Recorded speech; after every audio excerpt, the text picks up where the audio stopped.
Hi hello ಗೆಳೆಯರ, welcome back to the ಅದು YouTube ಚಾನಲ್ಗೆ ಸ್ವಾಗತ ಸುಸ್ವಾಗತ.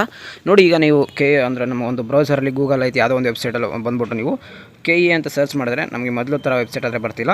ಆದರೆ but CET online Karnataka .gov ಅಂದರೆ KEದಲ್ಲಿ ಇರೋಂಥ ಒಂದು ಅನದರ್ ವೆಬ್ಸೈಟ್ ಅದು ಓಪನ್ ಆಗ್ತಿದೆ. ವೆಬ್ಸೈಟ್ ಡೈರೆಕ್ಟ್ ಈ ಲಿಂಕ್ ಬರುತ್ತೆ, ಅಂದರೆ CET ಟ್ಯಾಬ್ ಯಾವ ಥರ ಬರುತ್ತೆ ಆ ಥರ ಬರ್ತಿದೆ. ಇವಾಗ ನೀವೇನಾದರೂ ನೀವು CET ಅಂದರೆ ನಿಮ್ಮದು ಆಪ್ಷನ್ ಇಂಟರ್ ಲಿಂಕ್ ಏನಾದರೂ ಕ್ಲಿಕ್ ಮಾಡ್ತಾ ಹೋದರೆ ಕ್ಲಿಕ್ ಮಾಡಿದ್ರೆ ಯಾವ ಥರ ಬರುತ್ತೆ ನೋಡಿ, ಒನ್ ಟೈಮ್ ಎಲ್ಲ ನೋಡ್ಕೊಂಬಿಡಿ.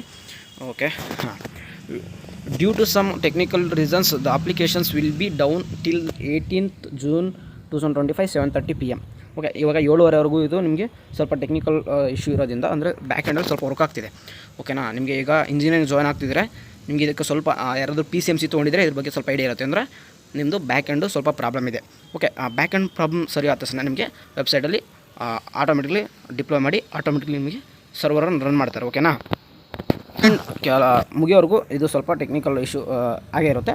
ಅದು ಯಾವಾಗ ಇವಾಗ 7:30 ಅಂತಂದರೆ 7:30 ಅಷ್ಟರೊಳಗಡೆ ಮಾಡಬೇಕಂತೇನಿಲ್ಲ. ಅದು ಯಾವಾಗ ಸಾಲ್ವ್ ಆಗುತ್ತೋ ಆದಷ್ಟು ಬೇಗ ನಿಮಗೆ ವೆಬ್ಸೈಟ್ ಅನ್ನೋದು ಬರುತ್ತೆ ನಿಮಗೆ ನಾರ್ಮಲಾಗಿ ಯಾವ ಥರ ಇತ್ತು ಆ ಥರ. ಇನ್ನೊಂದು ಗುಡ್ ನ್ಯೂಸ್ ಅಂತ ಹೇಳಿದೆ, ಅದೇನಪ್ಪ ಗುಡ್ ನ್ಯೂಸ್ ಅಂದರೆ the last date for option entry is extended till 22nd July 2025.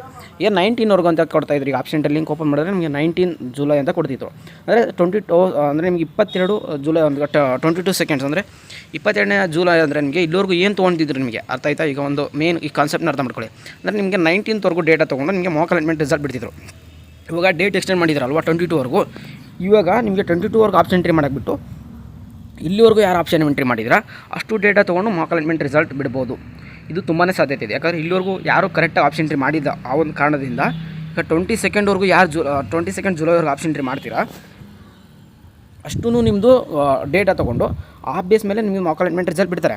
ಆಮೇಲೆ ನಿಮಗೆ 22nd ಜುಲೈ ಆದಮೇಲೆ ಆಪ್ಷನ್ ಎಂಟ್ರಿ ಮಾಡೋಕ್ಕೆ ಬರಲ್ವಾ ಅಂತ ಕೇಳ್ತಾರೆ. ತಪ್ಪು, ನಿಮಗೆ option entry any time open ಇರುತ್ತೆ. ಬಟ್ ನೀವು ಎಲ್ಲಿವರೆಗೂ ಮಾಡ್ತೀರಾ, ಯಾಕಂದರೆ ನಿಮ್ಗೆ ಆಪ್ಷನ್ ಎಂಟ್ರಿ ಮಾಡೋಕ್ಕೆ ತುಂಬಾ ಟೈಮ್ ಬೇಕು. ನಮ್ಮ ಈಗ KE ಡೈರೆಕ್ಟರ್ ಸರ್ ಅವ್ರು ಹೇಳ್ತಿದ್ದಾರೆ ನಮಗೆ KEದವ್ರಿಗೆ ಆಪ್ಷನ್ ಎಂಟ್ರಿ ಮಾಡೋಕ್ಕೆ ತುಂಬಾ ಟೈಮ್ ಬೇಕು ಎಲ್ಲ ಸ್ಟೂಡೆಂಟ್ಸ್ಗೆ. ಅದಕ್ಕೋಸ್ಕರ ನಾವು ಅವಾಗಿಂದನೇ ಆಪ್ಷನ್ ಎಂಟ್ರಿ ಓಪನ್ ಮಾಡಿ ಇಟ್ಟಿದ್ದೀವಿ. ಇದು ತುಂಬ ದಿನ ಹಂಗೆ ಆಪ್ಷನ್ ಎಂಟ್ರಿ ಓಪನ್ ಆಗಿರುತ್ತೆ. ಅದಕ್ಕೋಸ್ಕರ ನೀವು ಆಪ್ಷನ್ ಎಂಟ್ರಿ ಮಾಡ್ತಾನೆ ಇರಿ. ನಿಮ್ಗೆ ಎಷ್ಟು ಕಾಲೇಜಸ್ ಬೇಕಾದ್ರೆ ಆ್ಯಡ್ ಮಾಡ್ಬೋದು, ಯಾವುದೇ ಕಾರಣಕ್ಕೂ ಲಿಮಿಟ್ಸ್ ಇಲ್ಲ. ಬಟ್ ನಿಮಗೆ ಯಾವ ಡೇಟನ್ನು ಕೊಟ್ಟಿರ್ತಾರಲ್ವ ಒಂದು ಶೆಡ್ಯೂಲಲ್ಲಿ, ಆ ಡೇಟ್ವರೆಗೂ ಮಾತ್ರ ನಿಮ್ಗೆ ಹಾಕಿರೋ ಆಪ್ಷನ್ ಎಂಟ್ರಿ ಅಂತ ತೊಗೊಂಡು ಆ ಡೇಟಾ ಮೇಲೆ ನಿಮಗೆ ಮಾಕ್ ಅಲಾಟ್ಮೆಂಟ್ ರಿಸಲ್ಟ್ ಅನೌನ್ಸ್ಮೆಂಟ್ ಮಾಡುವಂಥ ತುಂಬ ಸಾಧ್ಯತೆ ಇದೆ. ಹೋದ ವರ್ಷ ಅದೇ ಥರ ಆಗಿತ್ತು, ಈ ವರ್ಷ ಅದೇ ಥರ ಆಗುತ್ತೆ. ಬಟ್ ಶೆಡ್ಯೂಲ್ ಅನ್ನೋದು ಬಿಟ್ಟಿಲ್ಲ. ಇವತ್ತು ಈವ್ನಿಂಗ್ ಅನ್ನೋಷ್ಟರಲ್ಲೇ ಈವ್ನಿಂಗ್ ಆಯಿತು. ಇನ್ನೇ ನೈಟು ಒಂದು ಸ್ವಲ್ಪ ಹೊತ್ತರಲ್ಲಿ ನಿಮಗೆ ಏನಾದರೂ ನೋಟಿಫಿಕೇಶನ್ ಕೊಡ್ತಾರೆ, ಇಲ್ಲಾಂದರೆ ಮಾರ್ನಿಂಗ್ ಆದರೂ ಕೊಡ್ಬೋದು. ಬಟ್ ವೇಟ್ ಮಾಡೋಣ. ಬಟ್ ನಿಮಗೇನಂದರೆ ಗುಡ್ ನ್ಯೂಸ್ ಅಂದರೆ ಡೇಟ್ ಎಕ್ಸ್ಟೆಂಡ್ ಮಾಡಿದ್ದಾರೆ. 7:30ವರೆಗೂ ನಿಮಗೆ ಆಪ್ಷನ್ ಎಂಟ್ರಿ ಮಾಡೋಕ್ಕೆ ಬರಲ್ಲ ಅಂತ ಹೇಳಿದರೆ. ಬಟ್ 7:30 ಅಲ್ಲ, ನಿಮಗೆ ಬೇಕಾದ್ರೆ 8 ಗಂಟೆ ಆದರೂ ನಿಮಗೆ ಆಪ್ಷನ್ ಎಂಟ್ರಿ ಮಾಡೋಕ್ಕೆ ಬರಲ್ಲ. ಅದು ಗೊತ್ತು, ಯಾಕಂದರೆ ನಿಮಗೂ ಗೊತ್ತಿದೆ.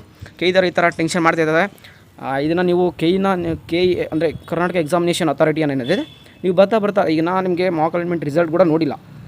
ಮಾಕ್ ಅಲಾಟ್ಮೆಂಟ್ ರಿಸಲ್ಟ್ ಬಂದಾಗ ಏನಂತೀರ ಅಂದರೆ KE ಎಕ್ಸ್ಟೆಂಡೆಡ್ ಅಥಾರಿಟಿ ಅಂತ ಕರೀತೀರ. ಖಂಡಿತ ಅದು ನಿಮಗೆ ಗೊತ್ತಾಗುತ್ತೆ ಮುಂದೆ ಬರ್ತಾ. ಓಕೆ, ಇಷ್ಟು ಇಲ್ಲಿವರೆಗೂ ಒಂದು ಇನ್ಫಾರ್ಮೇಷನ್ ಆಗಿತ್ತು. ಮುಂದೆ ಏನೋ ಇನ್ಫಾರ್ಮೇಷನ್ ಬಂದರೆ ಖಂಡಿತ ತಿಳಿಸ್ತೀನಿ. ವಾಟ್ಸಪ್ ಚಾನಲ್ ಕೂಡ ಜಾಯ್ನ್ ಆಗ್ಬೋದು. ಗ್ರೂಪ್ ಲಿಂಕ್ ಬೇಕಾದ್ರೆ ಕಾಮೆಂಟ್ ಬಾಕ್ಸ್ ಮತ್ತು ಡಿಸ್ಕ್ರಿಪ್ಷನಲ್ಲಿ ಕೊಟ್ಟಿದ್ದೀನಿ, ಹೋಗಿ ಜಾಯ್ನ್ ಆಗಿ. ಸಿಗೋಣ ನೆಕ್ಸ್ಟ್ ವಿಡಿಯೋದಲ್ಲಿ. ಯಾವ ಗುಡ್ ಡೇ, ಅಷ್ಟೇ, ಎಲ್ಲ ಬಾಯ್.